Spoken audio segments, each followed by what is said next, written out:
Very timely yung topic natin ngayon, yung sensing God in the storms. Okay? When we begin to sense God in the middle of the storm. Sino rito yung nakaranas ka na naramdaman mo ang Panginoon sa storm? Taas yung kamay. May babasahin akong talata ngayon po dito sa John chapter 16, verse 1 hanggang verse 7. Basahin natin muna, no? All this I have told you so that you will not fall away. Verse 2. They will put you out of the synagogue. In fact, the time is coming when anyone who kills you will think they are offering a service to God. Verse 3. They will do such thing because they have not known the Father or me.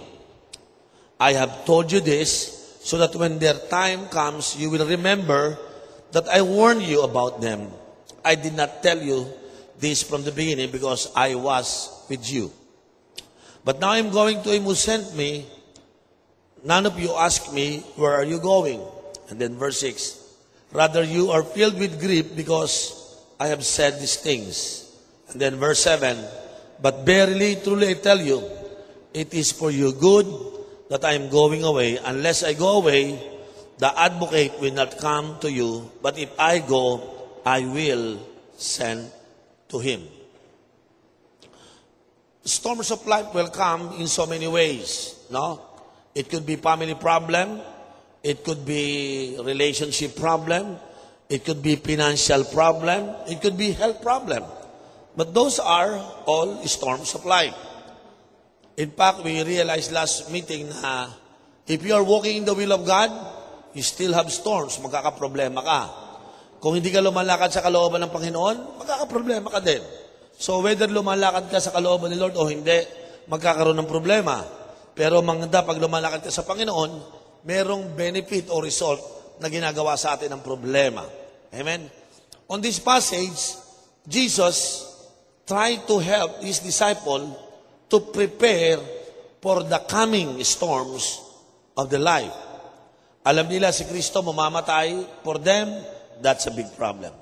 One day, malalaman nila wala na si Jesus. For them, it's gonna be tough without Jesus Christ in their life. But one thing is good about Jesus, yung bago siya mawala, bago maging problema, we will look at this passage, how Jesus prepare us for the storm. No? Ito yung hindi nakikita ng mga tao. Ang problem, ang bagyo nariyan. Pero, pwede kang maghanda. Tama po ba? Tama? May isang kaisipan na dapat yung isipin ngayon. Pastor, bakit yung mga taong dumating yung bagyo, tinamaan sila, na wasak sila? For one simple reason. Sinasabihan na silang may bagyo, but if they are not prepared, what will happen? Diba? Yung storm po, akala nila, tago tayo sa loob ng simbahan, pati simbahan wasak.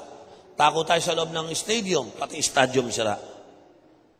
Yung pinaghahandaan nila is not fitted dun sa dumating storms. Sa Tacloban City itself, mismo pong airport wash out. Lahat po ng street dun sa Palo area, wala ho kayong malalakaran. Hundreds of electric posts bagsak, thousands of trees bagsak.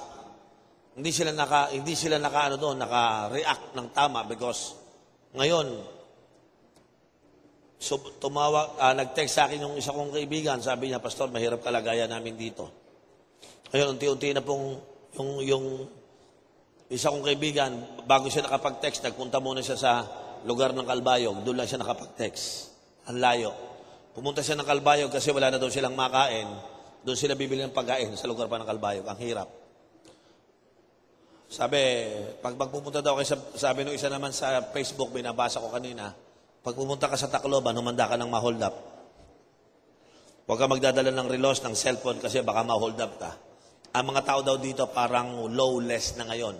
Parang yung mga pulis hindi mo makikita, kasi mismong pulis nagre-recuperate, no? So parang lawless ngayon yung lugar.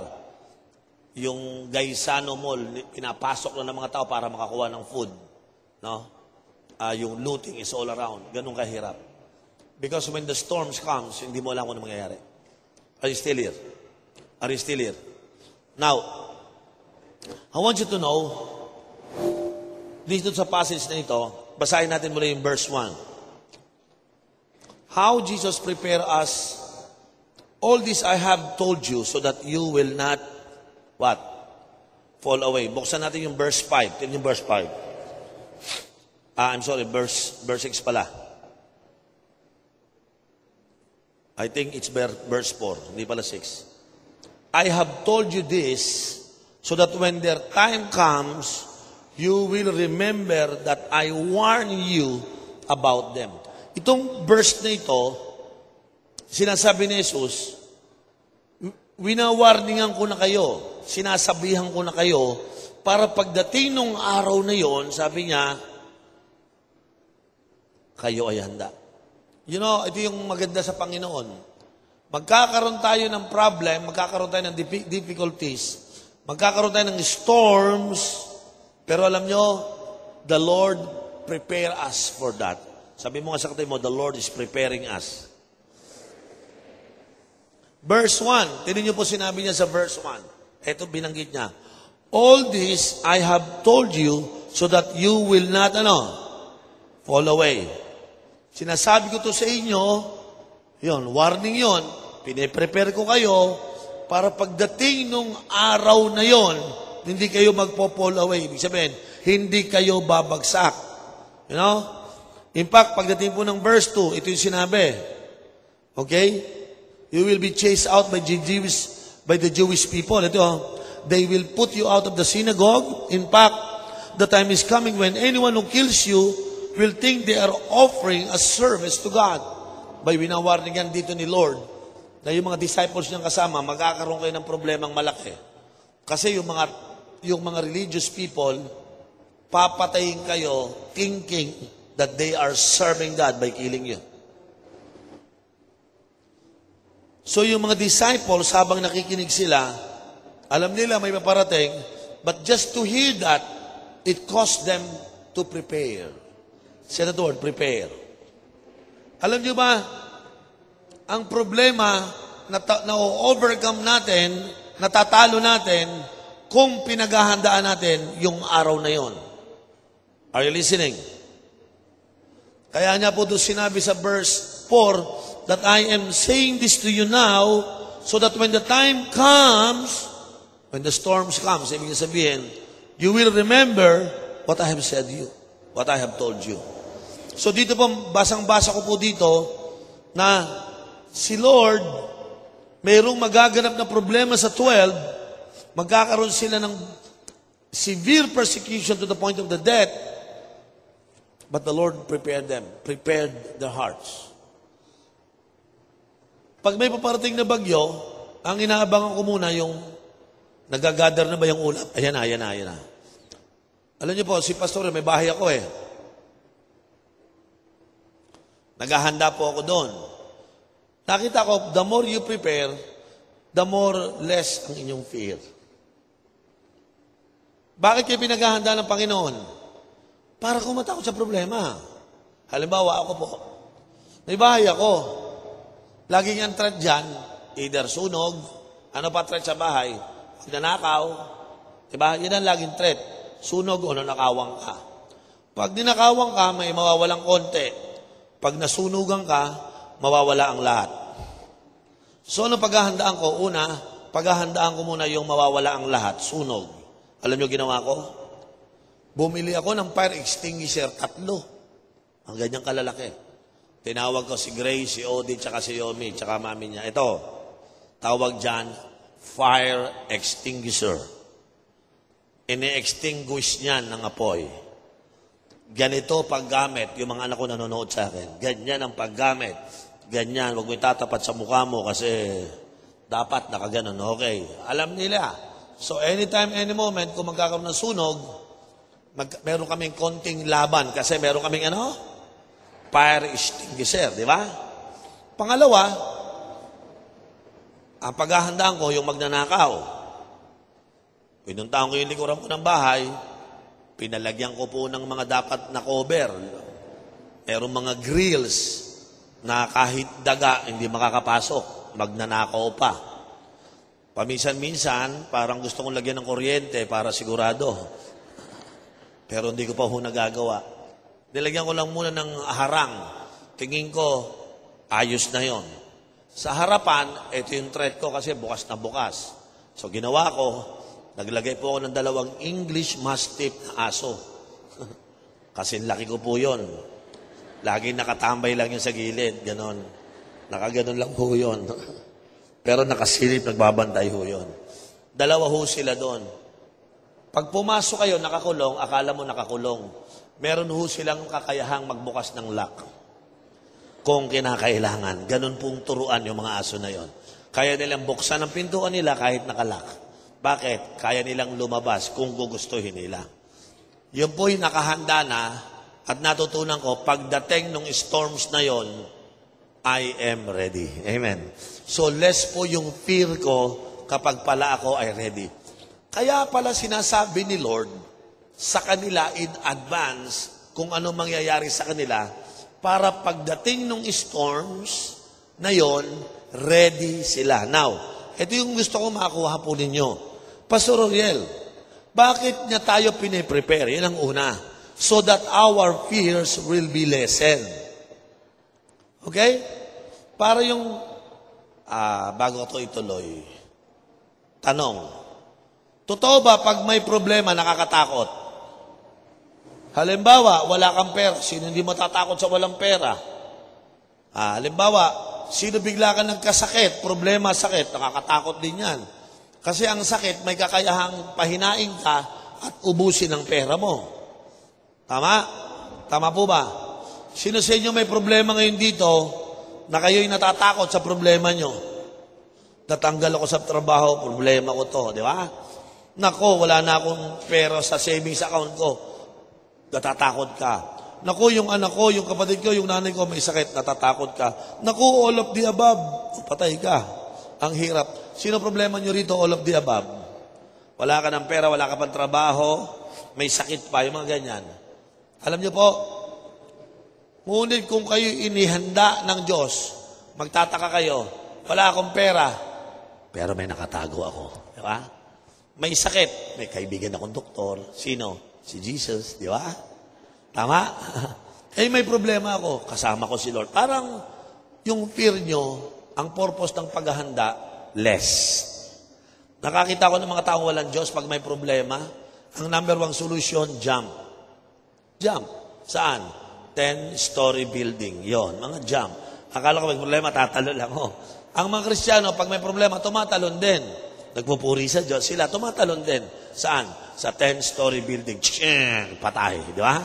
So, ibang jump yung ginagawa nila. Tama po ba? Lalo na pag walang Panginoon. Now, look at this. Sa passage na ito, sinasabi ni Lord, magkakaroon ko yung problema, huwag kayong matakot, humanda kayo. So, kapag handa, less ang fear. Say the word, the more I prepare, less ang fear. Say amen. Amen? Sino rito yung handa ka sa problema mo? Alam nyo, sometimes you have no idea about the coming problem sa life mo. Pero pag handa ka, sino sa inyo ang problema mo, handa kang maiwanan ng boyfriend mo? Pastor, ikamamatay ko. May mga ganyan tao eh. Pastor, pag sino rito yung ang problema mo, ibabasted ka. Pastor, ikapupuyat ko yan, pastor. Yan, di ba? Sino sa inyo, pag may dumating na problema, hindi kayo handa? Why? Because you're not prepared. Are you listening? Bakit kayo pinaghahanda ng Panginoon? Pangalawa, so that you will be secure in Him. Ang security natin, walang iba ang Diyos. Tama po ba? Pag kayo pumunta po sa Tacloban, and din yung kaibigan mo, walang magagawa. And doon nanay tatay mo, wala ka silang magagawa. Saan ang security mo lang? Sa ating Panginoon. God, assure them, secure them. Kaya ko kayo pinapaghanda. Kaya ako sinasabi sa inyo, para pagdating ng araw na yon, hindi kayo mag-fall away. Why? Because God is giving us the assurance na regardless of our problem, God is with us. Basahin natin yung verse 5 and 6. Okay? But now I am going to him who sent me. None of you ask me, where are you going? Verse 6, rather you are filled with grief because I have said this thing. Natatakot kayo. Verse 7, but verily, truly I say unto you, it is for your good that I am going away. Unless I go away, the advocate, yung advocate po, Holy Spirit po yun, will not come to you, but if I go, I will send him to you. Natatakot sila, papatay na sila, mawawala pa si Lord. Pero binigyan sila ng security ni Lord na aalis ako, pero may papalit sa inyo, walang iba kundi ang banal na Holy Spirit. Now, nung sinabi ito ng Panginoong salita na yan, aalis ako, ang ipapalit ko, ang Holy Spirit. May tatanong ko sa inyo, sino sa inyo, kapag may problema sa pera, ang number 1 yung tinatawag, ang Holy Spirit. Pag may problema kayo sa sakit, ang tinatawag nyo, Holy Spirit. Don't forget, sa harap natin ngayon, wala na yung physical Jesus Christ. Wala siya dito. Pero, iniwan sa atin ang Holy Spirit. Because sa oras na ito, wala yung physical Jesus, but nasa atin yung Holy Spirit na sasama sa atin habang inaharap natin ang anumang mga storms at pagsubok ng buhay. But unfortunately, not many of us, when we are in trouble, immediately, we call upon the Lord, the Holy Spirit. Bihira po yan. Kasi po ang Holy Spirit, advocate, parakleto po yan, yan yung coming alongside with us. Yan po'y dinisign, sila po'y ang Holy Spirit, sumasama po sa atin, para sa pagharap natin ng mga problema, ang Holy Spirit ang kasabay natin. That's why sa hapon pong ito, kung ito ba'y bago sa inyong pandinig, gusto kong matutunan ninyo na ang Holy Spirit is there besides you to help you, to secure you na merong kang pag-asa sa Diyos. Amen. Sabi mo sa katabi mo, do not worry. May the Holy Spirit be upon you. Ha? Iyan po ang katotohanan yan. Tama po ba? Kinakailangan po sa panahon po ng mga bagay na ito, may problema tayo. Kagabi po, nagpe-pray ako. Nung malaman ko po yung nangyari, sabi ko, Lord, hindi ko makontak si Pastor Noli. Hindi ko makontak si Pastor Paul. Lord, ano kaya nangyari sa mga kapatid ko? Alam niyo, kinontak ko kung sino? Holy Spirit. Sabi ko, Holy Spirit, I don't know what will happen to my brother. Lord, alam mo how much we love them. But I don't know, Lord, kung ano nangyayari sa kanila. Ang kinausap ko, ang Holy Spirit. Sino sa inyo niniwala, minsan wala kayong makausap sa problema ninyo. Kasi mismo, yung kakausapin mo, yun ang problema mo. Amen? Pero, alam niyo po, merong Holy Spirit na handang makinig sa'yo kung ano yung problemang sinasabi mo. Amen? At ang Holy Spirit ay magagawa. Alam niyo, nagtaka ako. May nag-text sa akin. Sabi ko, paano ka nakapag-text? Pastor, andito ako ngayon sa bandang Kalbayog. Dito may signal. Sa wala eh. Sabi ko, Lord, purihan Diyos. Sabi ko, brother, buti pala, buhay pa kayo. Sabi niya, Pastor, sa biyaya lang ng Panginoon. You know, hindi ko sila makausap, pero pwede mong kausapin ang Holy Spirit at ang Holy Spirit ang tutulong sa iyo. Tama ba? Sino dito nagpapasalamat? May banal na Espiritu na binigay sa atin ng Panginoon. Amen? Tapos yung kamay ng mga may problema, nasabi niyo na ba sa Holy Spirit yan? Secret ko to. Alam niyo ba, hindi niyo pa sinasabi ang inyong problema. Kaya sinabi ni Lord, ang mga problema niyo, yung mga nangyayari sa inyo, hindi pa kayo nagpe-pray, alam na ni Lord ang kalagayan niyo. Paano nalaman ni Lord ang kalagayan niyo, hindi pa kayo nagsasalita? Kasi nga yung Holy Spirit, siya yung iniwan sa atin na nakamasid, tumitingin kung ano ang nangyayari sa buhay natin. Kaya ang parakleto, yung banal na Espiritu kasama natin, siya po ang nakakaalam ng lahat na nangyayari sa atin. That's why we need to learn how to have fellowship with the Holy Spirit. Amen? Sino dito nagpapasalamat, may katabi kang handang tumulong sa'yo? You know, I want you to hear this. Alam niyo, ang Holy Spirit, number 1, He is all-knowing. Wala kang may tatago dyan. Pangalawa, He is everywhere. Hindi siya nagtatago, kasama mo siya. Pangatlo, He is all-powerful. Ibig sabihin, makapangyarihan siya. Lahat ng imposibleng nangyayari sa'yo, kaya niyang gawing posible. Si Lord, all-knowing, He is everywhere, and He is all-powerful. Pang-apat, He is unchangeable.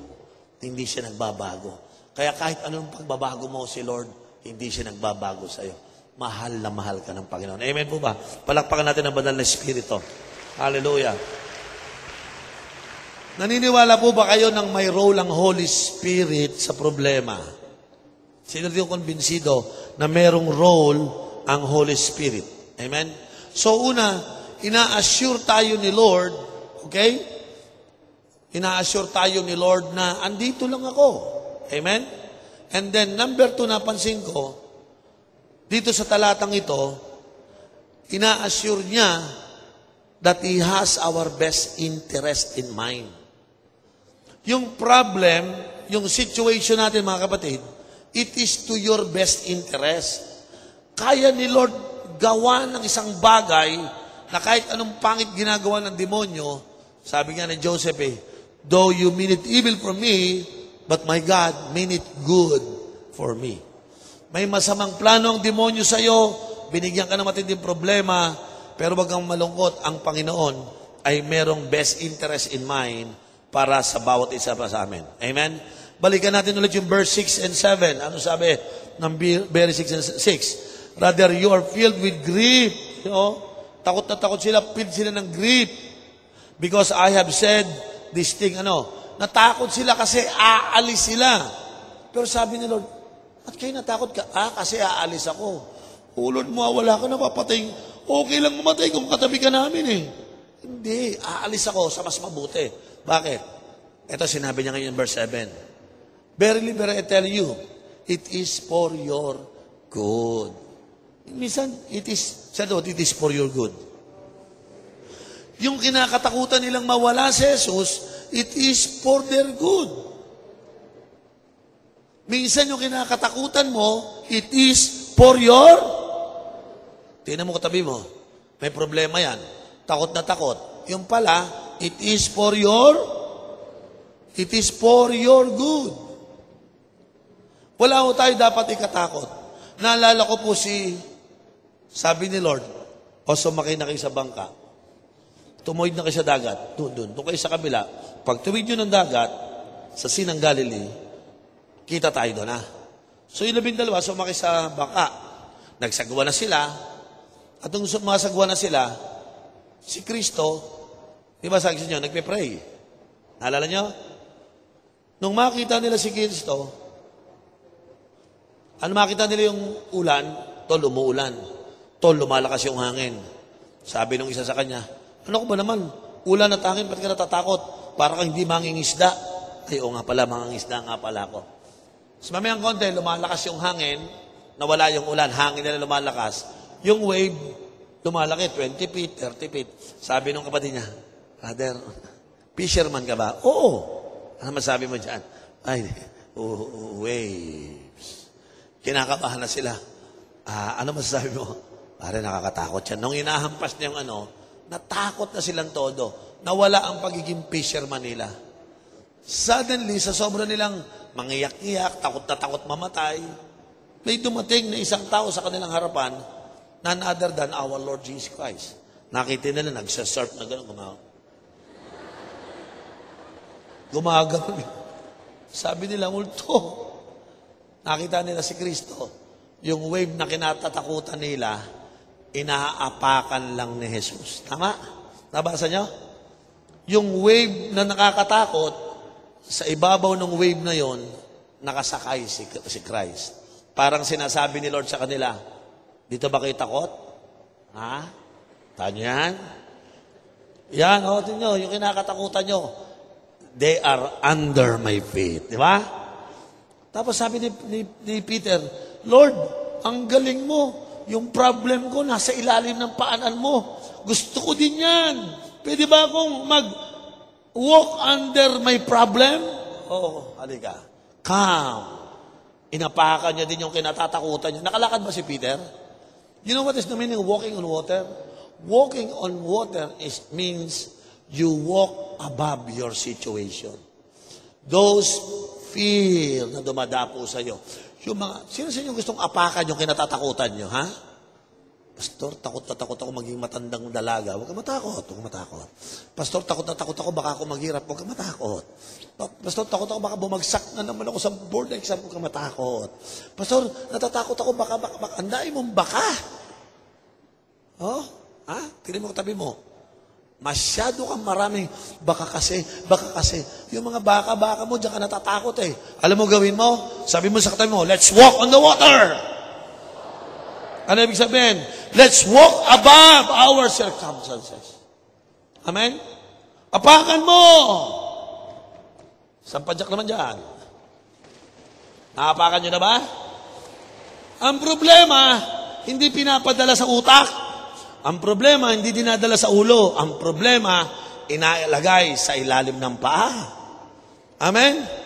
Because if you put that on your head, you will be overwhelmed. Ha? Pag dinala mo yung tubig mo dito, malulunod ka. Lagay mo lagi yun sa baba. Apakan mo lang. Sino rito sa hapong ito, kaya mong apakan ang problema mo? It means that you rule and reign above your situation like your Lord Jesus Christ. Amen. Meron tayong Panginoon na nagpapakita sa atin how to handle our difficulties, our problem. Pinapakita lamang ng Panginoon. Kaya nga sabi doon sa kanya, inihahanda ko kayo para pagdating ng problemang niyan, darating ninyo, hindi yan ang maglulunod sa iyo, kundi aapakan nyo yan. Amen? Pastor, paano ko magagawa yan? Ipapadala ko ang banal na Espiritu. Kasi ang Holy Spirit is the one who walks alongside with us. Kung magwa-walk with God ka, magwa-walk out with the Holy Spirit. Dahil kasabay mo siya, ang Diyos naka-walk alongside mo, parakleto mo yun no? Pagkasabay mo yun, wala ka dapat itakot kasi kung ang tubig inaapakan niya, aapakan mo rin kasi kasabay ka eh. Hindi nang pwede magkasabay kayo, siya lumulubog, ikaw nakalutang. Siya nakalutang, ikaw lumulubog. Magkasabay kayo, kung lumulutang siya, lulutang ka rin. Amen. Kung inaapakan niya ang problema, aapakan mo din. That's why, ang pinaka-friend natin during the moment, huwag kayong gagaya sa iba, na kapag may problema, ang pinupuntahan, alak. Kapag may problema, pinupuntahan, drugs. Kapag may problema, pinupuntahan, tao, kaibigan. Pag may problema tayo, iba tayo. Ang pinupuntahan natin, walang iba, kundi ang ating Panginoon na handang tumulong sa atin at pagpalain ang ating mga buhay. Amen? Palakpakan natin ang Diyos. Willing po ang Holy Spirit. He will always come and help you. Amen? Sabi nga ni Lord, pag wala na ako, He will come and help you. After I am gone, I will send the Holy Spirit. Alam nyo, masarap sa Holy Spirit pagkasama nyo. Di ba sabi ko sa inyo, ano siya? All-knowing. He is everywhere. He is all-powerful. And He is unchangeable. Ito po yung 4 na attributes ng Holy Spirit. You know what I like about the Holy Spirit? He will always the truth about us. Alam mo, kaya ka nagka-problema, i-reveal niya sa'yo yan. Bibigyan ka niya ng wisdom. Una, nire-reveal niya yung truth about you. Minsan, alam mo, may problema tayo. And then, God will reveal the truth about our sin. And then, God will reveal to us about God's justice. Minsan, sino sa inyo nagigilty pag may problema? Kasi ginawa ko yung kalokohan eh. Alam niyo kung bakit mo nasasabi yun? It's the Holy Spirit.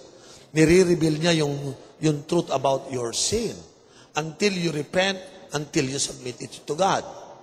Ang Holy Spirit, pag siya'y gumagalaw po, ginaguide niya yung believer doon sa tama. Kaya pag may Holy Spirit ka, sa totoo lang, hindi mo alam ang solusyon sa problem. But when you have fellowship with the Holy Spirit, since the Holy Spirit is all-knowing, He is everywhere, He is all-powerful, He is unchangeable, i-impart niya sa iyo yung knowledge na alam niya para i-solve ang problema mo. Alam niyo po, pinakamasarap na coach, Diyos, kasi alam niya kung paano ka nagka-problema at alam niya kung paano niya isosolve ang problema. No wonder ang mga Christian nakangiti. Tama, tinignan mo katabi mo, nakangiti yan. Kahit may problema yan, kaya niyang umiti. Bakit? Ikaw ba naman ang bigyan ng guidance ng Holy Spirit? Amen? Amen. The Holy Spirit guide the believer in full truth. Amen? And ito pinakamatindi, pinakamaganda. Out of your situation, pag meron kayong problema, ang gusto ni Lord, mag-glorify si Jesus during the midst of our storm. Amen? Tinitingnan ko po yung nangyari sa Tacloban. Ang sagwa po talaga, nakakaawa. Pero alam niyo po, humanda kayo. Mag-glorify si Lord sa mga nangyaring ganon. Why? Kasi po, out of devastation, out of ng mga pangit na nangyari, God will see to it. The Holy Spirit will teach us how we can glorify God out of that. Amen? Amen? Mag-glorify ba si Lord na wala tayo doon, pero yung heart natin ay doon? Sa tingin nyo? Amen? Amen? Mag-glorify ba si Lord when we begin to try to help them? Hindi pa natin ito nagagawa. We don't even know their face. But you know what? We are helping them. Because you know what? In the middle of the storms, we want God to be glorified in that area. Amen po ba? Malalaman ng mga tao doon, pag dumating na po yung tulong natin doon, sabihin nila, glory to God, glory to God, glory to God. Grabe, may mga kapatid kaming tumulong na taga Maynila, glory to God.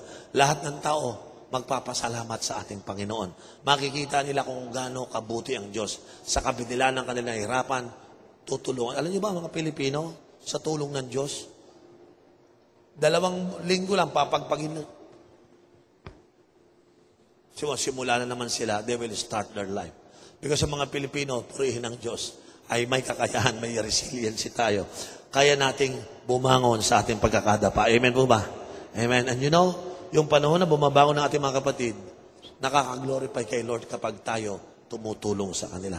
Sino rito willing mag-glorify ang ating Panginoon out of this situation? Amen? Yes, pwede po, no?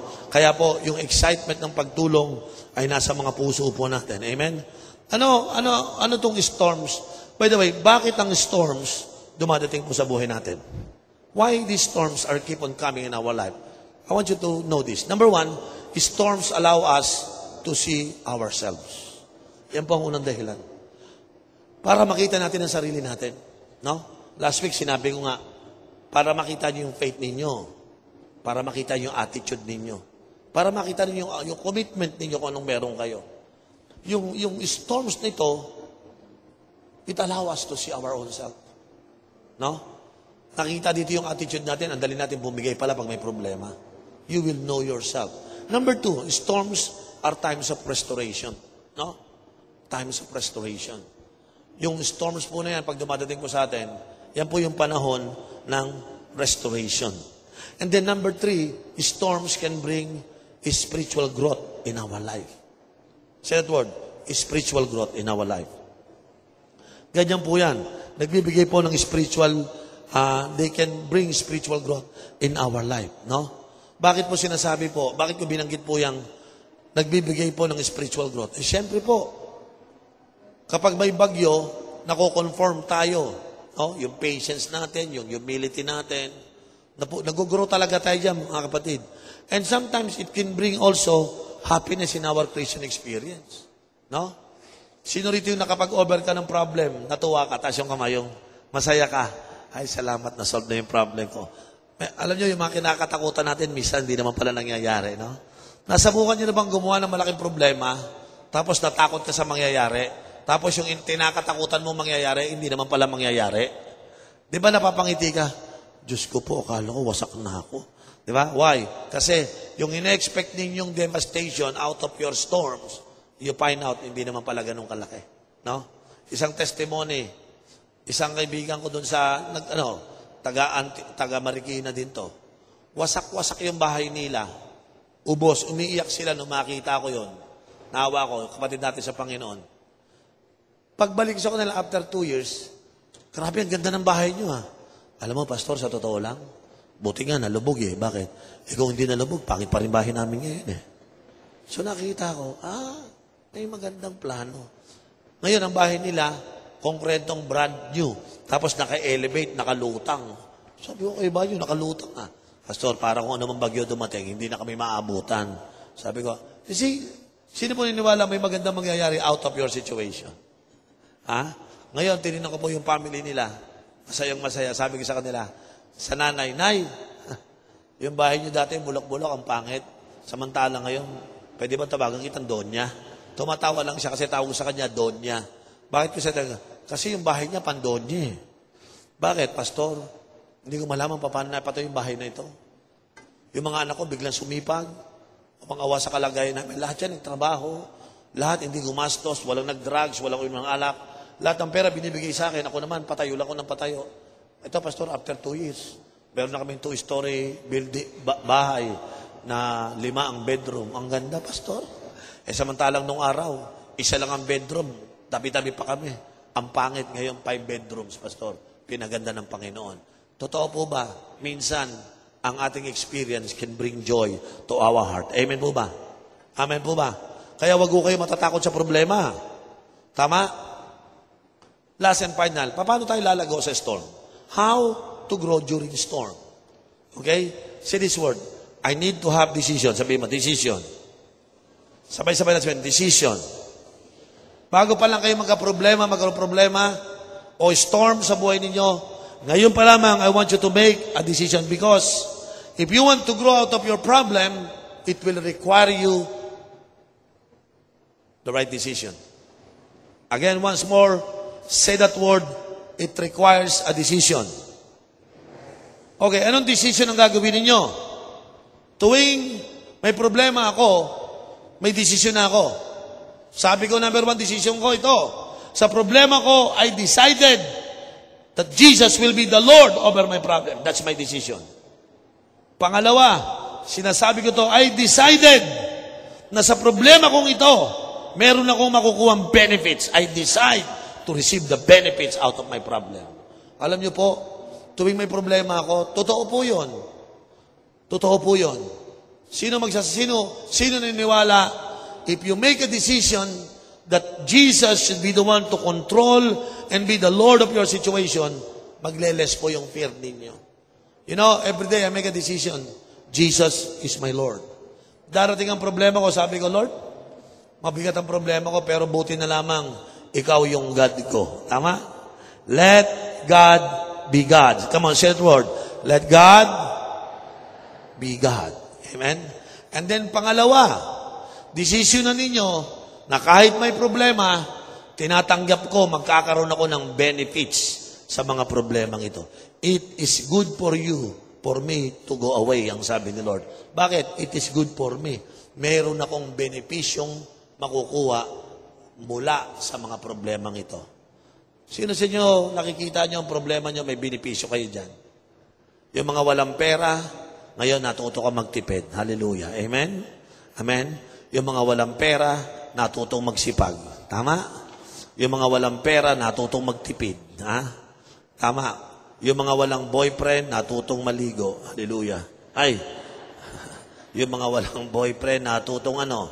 Ha? Sabi nila, Pastor, natawa ko dun sa isa eh.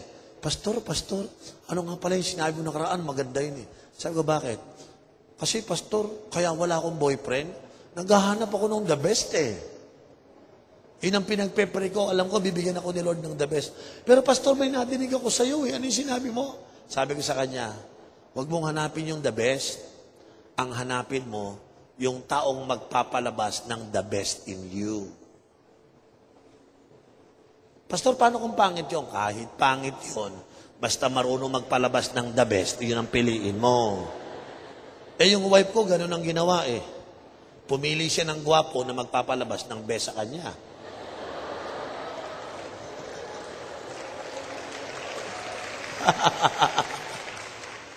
Mga kapatid, minsan ang tingin nyo sa tao, walang magagawa. Walang pera, pero alam nyo po, ito isipin ninyo, wala sa yaman, wala sa forma ng tao yan. Kung ano yung nasa loob, isipin po ninyo, kaya ba niyang ilabas yung the best in me? Piliin mo na yung tao na yun. Ha? Hindi kinakailangan mayaman, pero marunong magpalabas ng the best. Maniwala po kayo, gaganda at aayos ang buhay natin. Amen po ba? Sino excited? Harapin ang problema, taas yung kamay. May benefits eh, no? Tama? Magbo-boyfriend ka nga. Wala ka namang ginawa. Kundi pinasakit ang ulo mo. Hindi tamang boyfriend yon. Ang tamang boyfriend na galing kay Lord, nilalabas yung best mo, hindi ang worst mo. Amen? Amen po ba? Sino to may financial problem? Alam nyo bakit may financial problem? Merong lang itinuturo sa iyo ang Panginoon. Amen? Sino sa inyo may sakit ngayon? Tinuturuan ka lang manampalataya ng Panginoon. I want you to believe that God is a God of miracle. Today, let's make a decision that God is a God of miracle. Amen?